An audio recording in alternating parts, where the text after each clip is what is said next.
Hello, everybody, and welcome to I Live Life on Purpose. Where my name is Michael Charles from leadingwithintent.com, where I share insights, strategies, and secrets of intentional living to help you create lasting results both in your personal and your professional life. My goal, once again, is to raise your level of awareness so you could master the essentials of life, money, and relationships. So hang with me and let's take this journey together with me as your guide. And if you are new to this channel, remember to hit that subscribe button and smash that notification bell so you could get notified every time I go live or upload a new video. I also have a welcome gift for you to get started on your journey of growth, becoming, and of course, your own discovery. So to claim your free gift, visit leadingwithintent.com. Now, for today's session, we have a guest, a very special guest, from a friend from many, many years. So I will be introducing her to you in just a few minutes. But before we do that, I'd like to introduce you to my lovely, beautiful wife, Dalou Charles, YouTube content creator at Glam with Dalou. Welcome. Hi. Hi, everyone. Thanks, my love, for having me. As always, I'm always super happy to be here. I guess this week is a bonus week for me to be here. Yes. Thank you so much to all of you for joining us. And of course, thank you to our special guest who's going to be joining us later. And as always, I would like to say hi to my fellow Glam Squad. Hi, Glam Squad. Please say hi in the comment section. Awesome. Well, today we have a very special guest, as I said, for you. But before we do that, we'd like to share a few quick tips, things that we're learning that we think would be very helpful for our viewers, you watching live. So the topic we'll cover really has a lot to do with how you grow each other, how you build a foundation for in your relationship to nurture and really help strengthen your marriage, right? So, and we're not going to spend a whole lot of time on that because we want to bring our guest who's going to talk about lessons from failed relationships that that molds you but do not define you. Absolutely, and I think that's a very, very specific and very interesting topic that Yep. I think many of you will find value in. So why don't we go ahead and start talking about the some key things. I think we're still learning through those things. Absolutely, Again, guys, I don't want you to think by any means that we are a perfect couple, because we're not. Plus, they can tell from the past two sessions that we had. I'm sure they could tell we're not perfect. So yeah, we have a lot of things that we're still working through and a lot of growing that we have to do together as a couple. But I think what we want to do is really share our journey, share some of the things that we're learning as we go through this process of growth and becoming and being a loving husband and loving wife, and really just have a relationship that is nourishing. Absolutely, which is I think everybody should be striving for. So why don't we get going and talk about the different three tips that we have, right? That people can actually implement to help them nurture and grow their relationships. I mean, we're working through it, as I said. So we're not perfect in this. My wife will be the first one to tell you this. So, so we talk about the first one, right? So the first tip to nurture and grow relationships is really, whenever you think of something good, say it.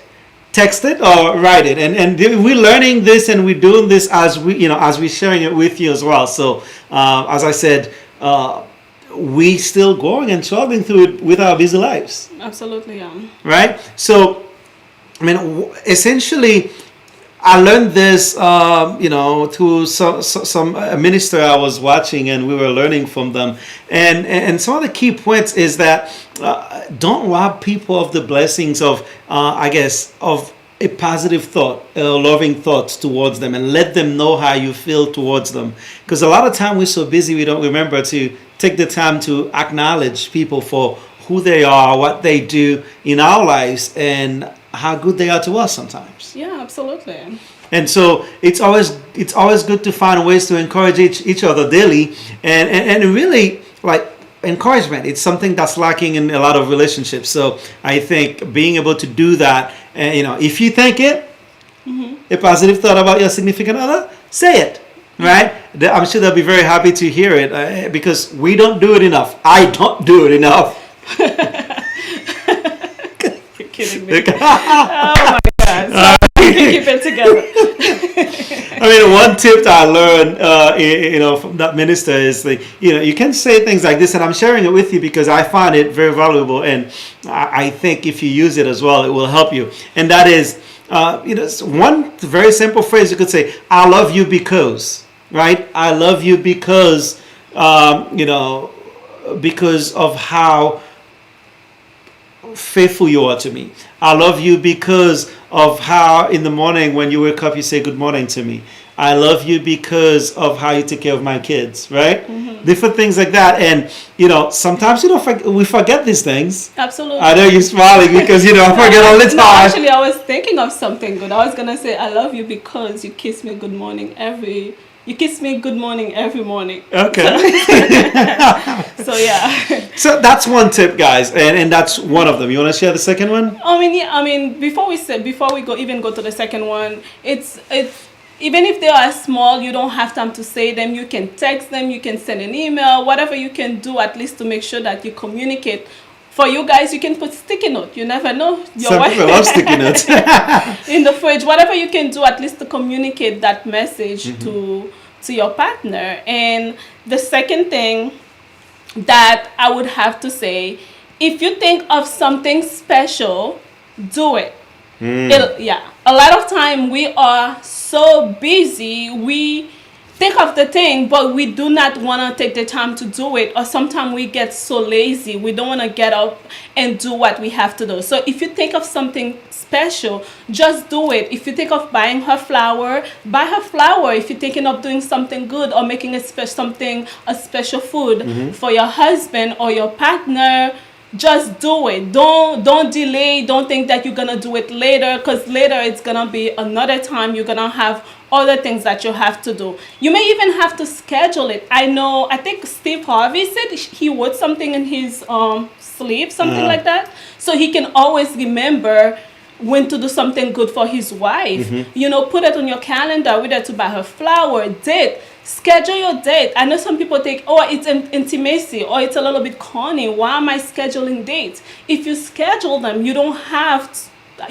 to remember. It's gonna be automatic. It's gonna be on your schedule. You're gonna have no choice but to do it. And then for us, we always joke about. Go ahead, spill the tea. Spill the tea. Well, what do they do on Wednesday again? Wednesday is hump day.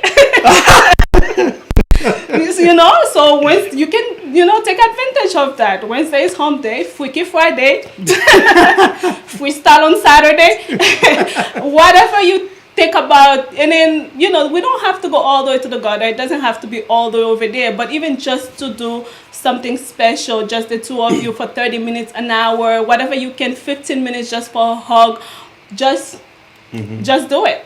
Yeah, that's great. I mean, the good thing about scheduling it is, for me at least, I know that if I have it on my calendar and somebody asks me to do something, I can check, and if it's on my calendar, it's likely that I'm not going to override it with something else.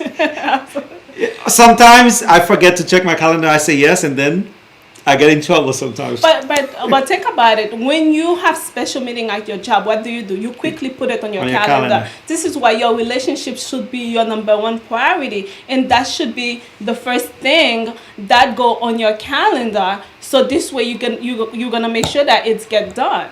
Yeah. Because life happens. Exactly.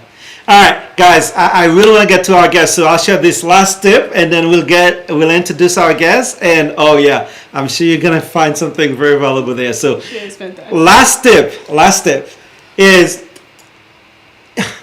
if you want something big, no, seriously, if you want something big, a lot of the times we want people to be loving towards us, but we're not loving. A lot of the times we want people to be kind to others, we're not kind. A lot of the times we want people to be graceful towards us and forgiving, but we're not that, right? So in a relationship, I know people tend to think, well, she this, she that, she that, right? But that's their responsibility. What about your responsibility? Yeah. Right? So a lot of the times people miss out on that because they focus on the other person so much more that they forget to be doing and really just share and show kindness, the kind of things that they said or have always wanted to share in that relationship. Yeah, I mean, in general, when you in a relationship, especially after you get married, but the thing is, you have to think about who you were before you got married. Although you're never gonna become that person again, but remember the things that you used to do before you get married. So if you wanna feel the same way, the same excitement, the same love that you used to feel, you have to go back and do the same thing that you used to do. And I guess that's my opinion. Awesome. Okay, well, here we go now for our wonderful guest of the day. I would like to introduce you to Rosemary Tajeda. Did I say it correctly? Hello, you did it right. You did well. You did Awesome. well. Yeah, so Rosemary is a member of the Joe Maxwell team. We met about 10 years ago at one of the Joe Maxwell team events. So we've been friends. We've known each other for 10 years. And so she's a hairstylist for over 32 years. And she's done some great work in that area. Have worked with some celebrities and other stuff, right? I know you don't like talking about it. I know you never like talking about this stuff. No, no, I've had some incredible opportunities that I'm grateful for, and I continue to strive to be the best version of myself and bring to others. Awesome, awesome. Well, welcome to I Live Life on Purpose, where again we share tips and teach people how to master the essentials of life, money, and relationships. And as you all know, this is February still, Love Month. So we wanted to share some things with you from a relationship perspective, and that's why we brought Rosemary here with you today to share some things with you from her experience. And of course, as a John Maxwell team member, she's loaded with stuff. So she could blow us all out of the water here today. So We'll try. We'll try. We'll try. just setting the bar, right? So why don't you go ahead and tell us, tell our audience a little bit more about you and what you've been up to. Again, share a little bit of your story. So, first of all, thank you both for having me here, and hello to everybody in their community. It's lovely to be here and have be part of something that is. It's always great to explore into different ventures and stuff like that. In regards to relationships, when Michael asked me to do this, I thought to myself, well, I don't know, I may not be I'm going to be bringing a different light, but it's a learned light through the experiences of relationships. And I loved what the two of you were saying, and it's so important because it has helped. When I was speaking into, and you asked me about the question in regards to defining and molding, there were some things that I was conditioned to believe by my family, by my parents. My parents did not have a loving relationship. They both needed to get out of a situation, out of their homes. And I grew up in that environment. So our lives were really, I wouldn't say it wasn't ugly to us, but it was ugly to see. Because there was no love. The love was very minimal. The love was from our parents to their children, but our love was not to each other. So it always gave us a really hard definition of what marriage should be or what relationships would be. And because they both ended in a very ugly divorce, divorce, it made me very apprehensive about who to date and when to date. And my mother really conditioned me to believe that, especially people, I'm from Latin descent, and no disrespect to any of the Latin people out there, but specifically Dominican men, they said stay away from them or you'll disown me, because they were just very unfaithful. Oh wow. And that, I was a child at that point, and I thought to myself, do I want to be disowned or do I want to listen to my mother? or and That was a hard choice. yeah, hey, this curtain number one, curtain number two. It's not really much, So I was fearful. I didn't really start dating and getting involved with anybody, or even opening up emotionally until my high school years, late into my high school years. And the person that I let my circumstances dictate if I could be happy or not. Because the Wow. person I dated that I became friends with ended up becoming my husband. Wow. And through that time I sort of just mirrored what I learned in my life, which was just being present, being accommodating. There wasn't a, it wasn't a 50-50. It was like a 70-30. If he would come home at night and he was hungry after, playing all his sports. If you were to see the definition of my ex-husband was, you saw the picture of the word jock, for like a real sports fanatic. It would be his Okay. image, so he was involved in every single conceivable sport there was. So he would be on a Wow. lot of teams, and he was very healthy. He was very athletic. He was kind, but he wasn't respectful. So meaning that he didn't really respect my wants, my desires, my needs. He didn't really understand the dynamics of my background. If he was watching a sporting event, and let's say, for example, to give a little bit of an idea of, like, if there was a sporting event and you would see, like, I don't know, let's say Sosa running around the bases, and he and his father would both say very, very racial, derogatory comments about Hispanics, and say something Wow. along the lines of, it could be something as simple as, look how fast he runs. It looks like he just stole hubcaps, Okay. Wow. and I, instead of voicing my opinion, I was trying to be the good girlfriend, then at the time later on wife, and keep my comments to myself, even though it hurt me, Wow. because that has to deal with my background.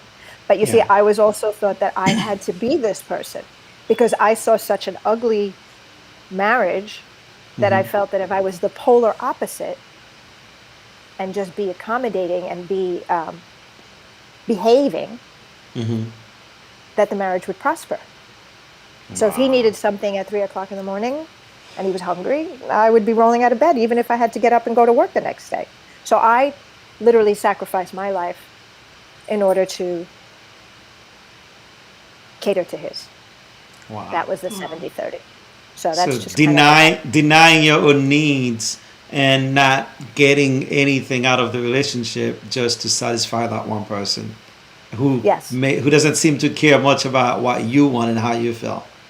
No, no, not in my career. When I'd come home from work, my hours were, being a hairdresser, your hours fluctuate. It's not an office job. So I would come home and I would maybe speak into an experience. Maybe I met someone lovely like your wife, and I said, "Oh, I met this wonderful woman, and she taught me a lot about." And he would not take any interest. He'd be like, "All you do is talk about work." So that was the second part of where I was starting to learn. I learned to accommodate and be quiet. Wow. But I have a question. When you were dating, knowing that some of the things that him and his parents were saying you were not too fond of, what were your thoughts? Were you thinking, okay, when you got married it's gonna get better, or were you say, you know what, this is my life, I'm just gonna go for it? A little bit of both, and those are both great questions, because when I was dating, people saw him as this perfect, hardworking man, and who was clean cut, respectful to his family. But at the same token, I always had this voice in my head, because I was always the bottom of his list of life. Like, he would go through a whole Rolodex of things that he would do in the day. And I did address it to him. And I said, why is it that the times that we can have together, I'm always the final thing? And he says, well, because you leave everything, you leave it for last. Like, so he was trying to make it seem like you leave the best for last, but the best for last really wasn't the best for last. So when I wanted to get out of the relationship, I was too fearful because I felt like I was number one, I didn't feel like I could get anything better. That was my limiting belief. And number two, a part of me wanted to stay with him because I loved him, because I thought it would change. Even right till the day, I should have, I mean, literally, if I could speak to my younger self and it was right over here, I'd probably smack her 10 times over. And then tell her what? And tell her, like, girl, wake up and get yourself together, because let me tell you that you are wasting your time. And I did. I wasted a long period of time. I mean, I met him when I was 17. We got married at 31. Or I was 31. And we were together exclusively. So, and though there were times that even when I wanted to sometimes, like, even thought about taking a break, and not even necessarily breaking up, but just defining who we were as individuals, it came to a point where he would lose his cool. Like, he wouldn't be abusive, but he would get very, very irate, and he would get very temperamental. And then all of a sudden, like, he would start getting very annoyed. So then I was too fearful. I was too afraid to leave because I didn't want him to see him that way. Wow. So, and I probably should have known when I literally, it's funny, the day that I decided that I was going to walk away, I was coming home from the salon and I said that was okay. Now, mind you, I was already about 11 years into the relationship. And the day that I decided that I was going to walk away, he goes, I got your engagement ring. That's what he actually said to me. Oh. And Okay. I just looked at him and I just thought to myself, really? It's like this voice that said, you kidding? But then this other side said, oh my God, it's happening. And I allowed my mind to control my heart, or vice versa. I allowed my heart to control my mind. Whereas I knew it was my spirit. We were not succinct. I was not succinct. I didn't have a definition of where I was. If I would have had the John Maxwell team probably at that time, my derriere would have been out of that relationship. Before marriage, right? If it got into the picture. I would have been like that. That FTD florist guy that like is always running and he's like, his hands are like moving, like, like you see him with flowers. I'd be like bolting out the door like Hercules running after, fire. But we got married and we lived together for a year before we got married. And then all of a sudden things started to turn. So once we got married in August of 2001. And once things started to turn, I realized that I loved him, but I was sort of just kind of living life. I wasn't going through anything. He all of a sudden turned this other corner and he became like this like lovable person until a year later when he got involved in drugs. And he started taking steroids because he had this vision of himself. He was never happy with what he looked like in both in a physical appearance and in strength, even though he was always very physically fit and he wasn't a bad looking guy. But he had this vision of wanting to be like the version of Mr. Arnold Schwarzenegger at like Hulk Hogan or somebody. yeah, like this, like ridiculously. So this is where the turning point of our relationship took place, because I did all the food shopping, I did all the cleaning, and the thing is, his parents lived around the block, and his parents were very much unlike my parents, where there was this sort of violent and volatile relationship. Okay. His parents were the kind where they still spoke to him like he was 5 years old. Wow. And they provided him with, if you don't eat all your dinner, I'm telling your father situation, where if my parents would be like, starve. Big difference. Yeah. And, the mother would still do laundry. She would write checks and stuff like that. This was all happening. And she lived around the block. So when I would go to work, sometimes she would come over and she would like just do things in the home. And that would really, so I found myself almost like walking on eggshells a lot. I mean, God rest her soul. I mean, she has passed on.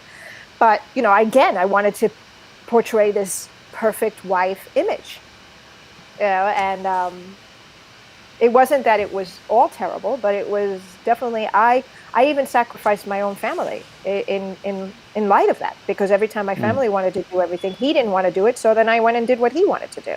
So I wouldn't spend time. And I was very close with my siblings. I still am, my siblings. I have a brother and a sister.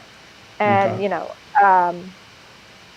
so, I mean, would you like me to continue, or you want me to kind of? No, I mean, I wanted to ask you though, how does your experience through the dating process, marriage, and everything else, how does that change your view of relationship today? Well, I think it's a great question. I think that what that has done for me is that it has allowed me the leverage to understand what a relationship truly should be. That, each person has their own defining purpose in life, and then you create a life together. And you build upon that life. I went through some crazy dating situations where it was like some ridiculous things after I got divorced, which are for another time. But at the same token, I think that there needs to be a mutual respect where each one is lifting each other up to their better selves. I think a lot of times, and you have to set aside time to, just like you were saying earlier, you have to set and define time, because marriage is not easy. Relationships are not easy. No one said they were easy. Everything in life requires work. But there needs to be a mutual understanding and respect, and not take for granted those moments, because there will be a time where that window that you had is no longer open for you. So that has helped me a lot to understand the value and the importance of building relationships, whether it be man and man, woman and woman, man and woman, whatever the case is. Whoever it is you love, do not let the circumstances of others dictate your life of love. Learn to respect it, learn to build it, learn to develop it, and make time for it. That is so true. I mean, we sometimes we say we want something, but we don't make the time for it. I remember one of our mentors said this. You probably have heard that, where he said everybody wants to be a millionaire, but every time you start talking to them about money, they have this negative connotation of money and what money is in their life. But then they hate it's something they say they want so much, but they hate it again at the same time. It's like, how do you track the things that you really hate? Yeah.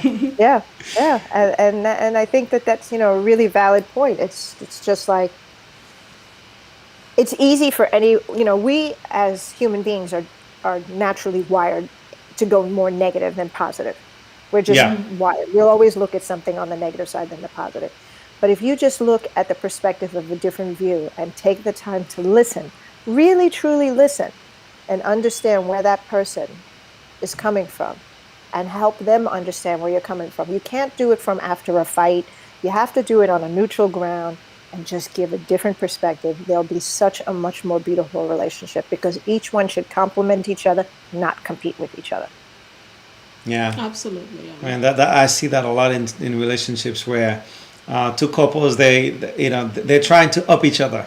Like, I'm better than she is, she's better than I am. I mean, at the end of the day, it's just the two of you, right?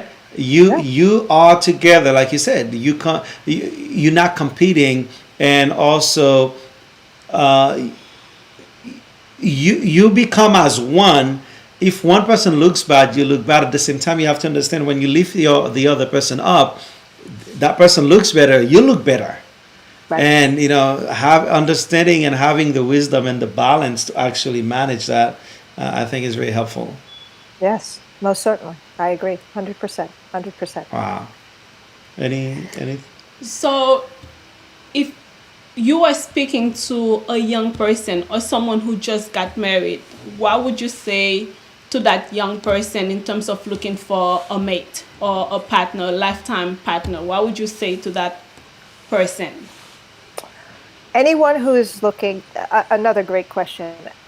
And I wish I had this. She gets all the good questions, just so you know. You see that, right? No, right? It must be that spot of the chair. That must be that side of the room. Would you like to switch? Maybe next time we'll switch. But I have to be on that side because you have to protect me. Yes. Sorry. I'm sorry, go ahead. No, not at all. I think the biggest thing, whether you are in a relationship or you just newly married or you're looking for that right person, is stop and define you. Who are you? That's true. What are your values? What do you believe in? What are the things that you are not willing to give up? What are the things that you're looking for? And find someone with that common thread. Don't be so quick to, run into a relationship just because someone's good looking or, pretty or they have a lot of Absolutely. money. Don't look so far into the future because you only have today. Today is the point that matters most. So define you so that you can find who it is you are trying to attract. Wow. I agree with you 100%. That was so well said and so beautiful because honestly, if like when you're in a relationship, they said we complete each other. How are you going to be able to complete someone if you don't know who you are? Yeah. That's not possible. So it is really important, as you say, for you to know who you are, know what you want, and to make sure that that person's vision is in alignment with you. Because if you want to go to the left, he wants to go to the right. It's not gonna It's work. not gonna work. But if Yeah. both of you wants to go to the left, although the pathway may be different, but together you guys will get there. We'll Get figure it there out, yeah. together. So Yes, I absolutely. think 1000%.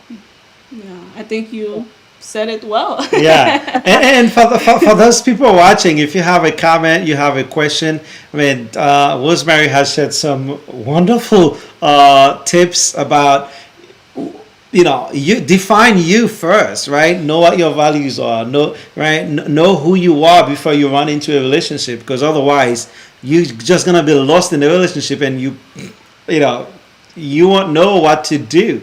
And by the time you realize where you fall, it's going to be too late. So if you have a question or comment, just feel free to type it in the comment box. And if you are new watching now, remember, just subscribe. And of course, hit that notification bell so you get notified when we go live. So any other question for her? I think I have a couple more questions. Go ahead.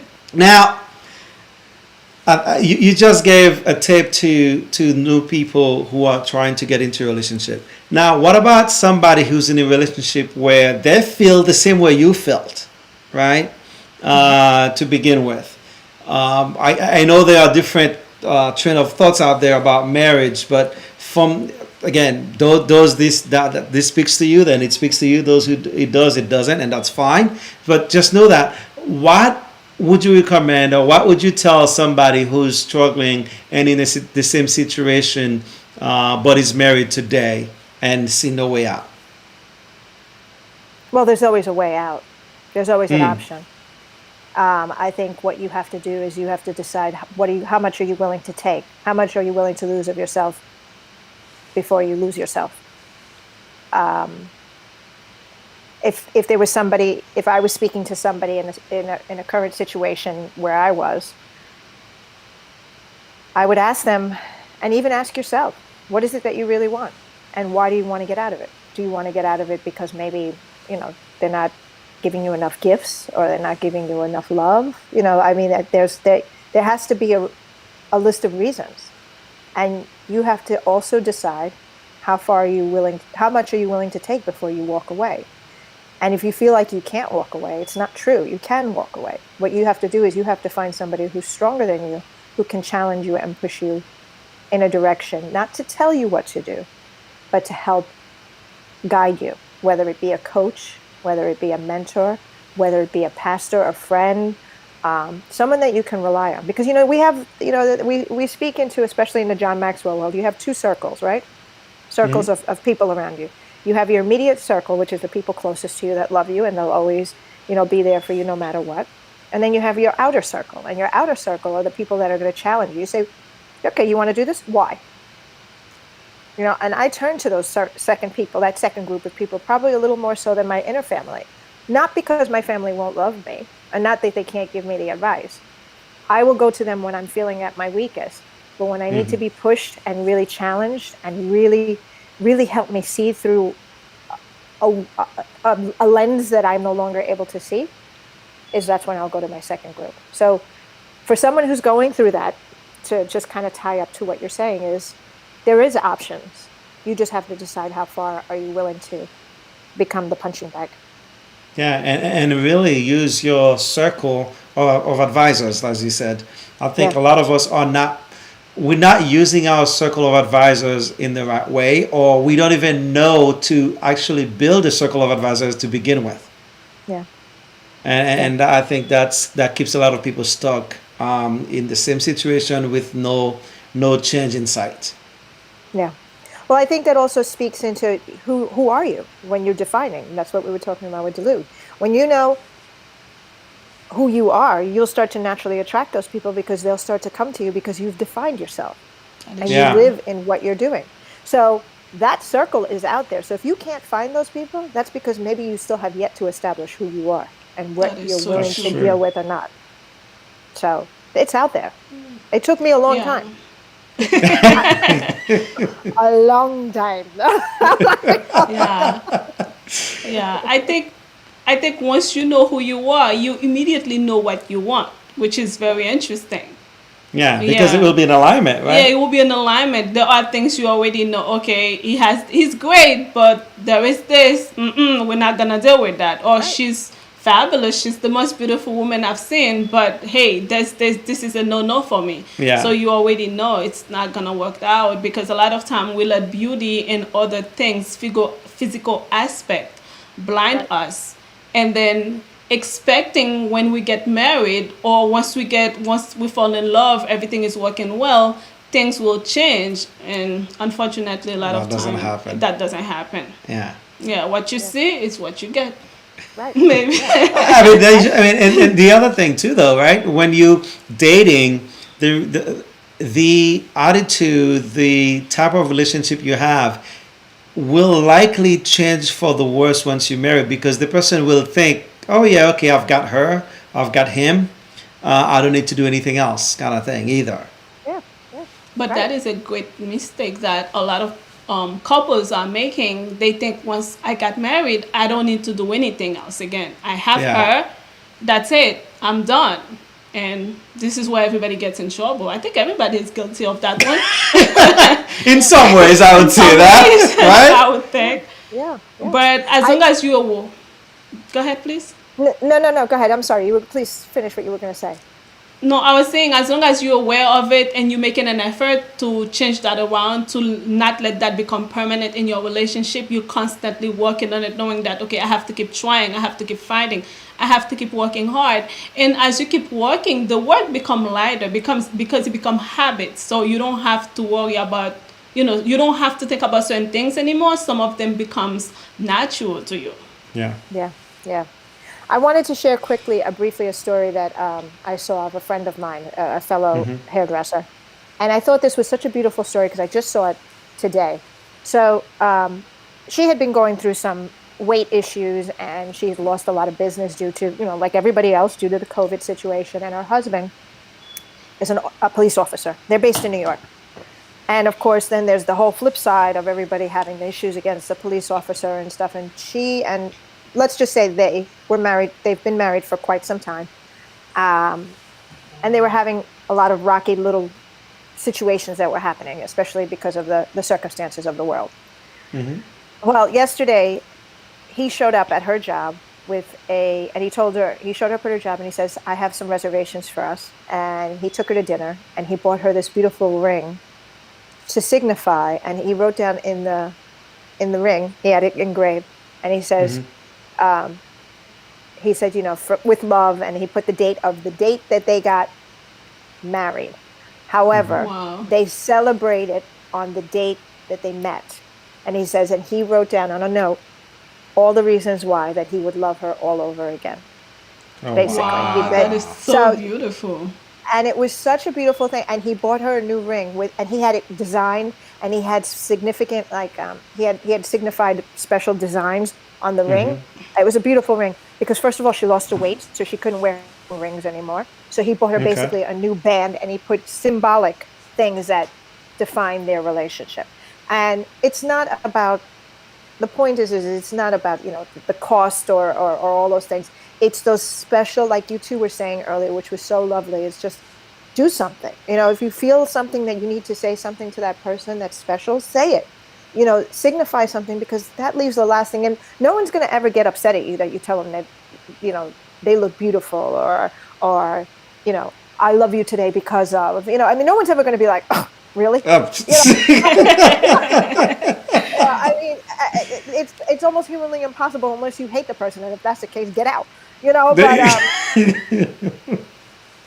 So anyway, my point is, it signifies and attaches to what the two of you were talking about. So yeah, absolutely. Wow, such great tips. And again, thanks for sharing that story. It's beautiful. It's beautiful. Which reminds me, I need to get something done, otherwise I'm gonna get in trouble with you, right? Oh, absolutely. Go. I can finish the show. Go get something. You're in the house. I know. All right. Well, any last thoughts? Any insights? Things that you want to share before we go for today? Anything? No. I want to thank you so much all for having me on the call. And listen, find you, establish you, love you, value you, and you will find that person that will value you, and you will value them. That's it. Well, wow. I have one last question for you, because I know all the girls are thinking about it, so I have to ask. Will you get remarried again? Ooh, that's going to require a little bit of therapy yet. I have actually, in light of everything, I've always been very passionate about my career. I am not objected to getting married if I was to meet the right person. I have literally taken a very large back burner on relationship, dating. I think some people think that hairdressers are like freaky people, because I get some weird situations where people are like, "Whoo, you're a hairdresser?" Yes. And I'm like, no, I'm not that hairdresser. So I've kind of taken a back burner on the dating thing, but if and when I should find that person, you'll be all the first to know. And it will be a very quiet, intimate type of thing. It will not be the big shindig, because it's not the shindig that defines the relationship and the wedding.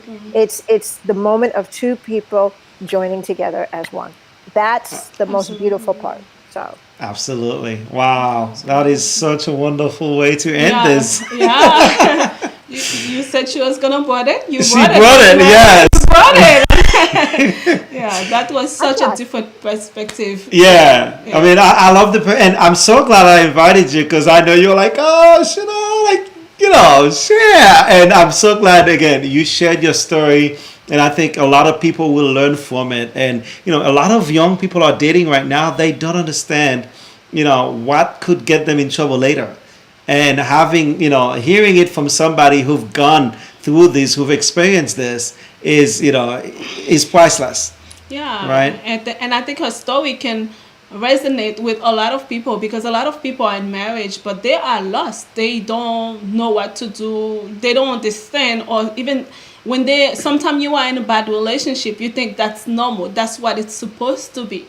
But hearing your story will bring some light, hopefully, into the story to say, no, this is not what it's supposed to be. And that, they have options. And, I like, you give some options about having inner circles, people that can help you come to a decision that can actually help improve your relationship or make some kind of decisions about the relationship. So, and mainly before you even get married, right? Yeah. Preferably, that's what it should be. And you also said one thing, like, because a lot of people said, well, if I live with the person before we get married, then we end up getting married, that may mean that we're gonna have a longer relationship. And that I found, based on stories I've heard, that this is not true. So for those of you thinking, well, I'm gonna live with the person first before, so I could, so I could learn who they are. Yeah, it's. I think you said it well. Define you, define your values, define what your priorities are, and when you find somebody that actually match those, and that complements them, then that's your match, right? So may I say one more thing just before? Sure. So for those of your listeners that are in a marriage and have children, and they feel they are trapped because of the kids, I'm telling you, I was in a broken family situation, and I have women tell me left and right how unhappy they are, and they're staying because of the kids. Kids are much more resilient than you think, and they do bounce back. They may have hurt, but the worst thing you can do is leave them with the imprint of something that's not good, because that's how they will define their life. Don't do it. I'm telling you, kids are much more resilient. If the time is that you're going to if you're going to be together and work together, help your children understand what you're doing. If you're not going to be together, help your children get through it. But don't stay in something that's going to be nothing more than an experience for those kids. Kids are only going to mirror what they know, and they're only going to do what they know, because especially depending on where they are in their lives. So let them understand, and kids are much more able to adapt to situations than adults. So Absolutely. just a food for thought. Absolutely. Speak it firsthand. I know, you're speaking from experience, and that's great. Yeah. Well, I want to say thank you so much, Rosemary, for joining us for today's session. Thank you for joining me. I think this is the last session for February. I hope you're going to miss me. Yes, I'm going to miss you, but you'll be coming back from time to time. Okay. So, and for those of you watching, if you're new to this channel, remember to subscribe and hit that notification bell so you get notified every time we go live. And, remember, if you haven't done so already, to go to leadingwithintent.com to claim your free gift. And feel free to comment and say thank you to Rosemary for sharing her story and from her wisdom. And of course, you can follow me on Instagram at iLive.zone and on Facebook at Leading with Intent for daily inspiration. Until next time, I know you're fire. Take care, everybody.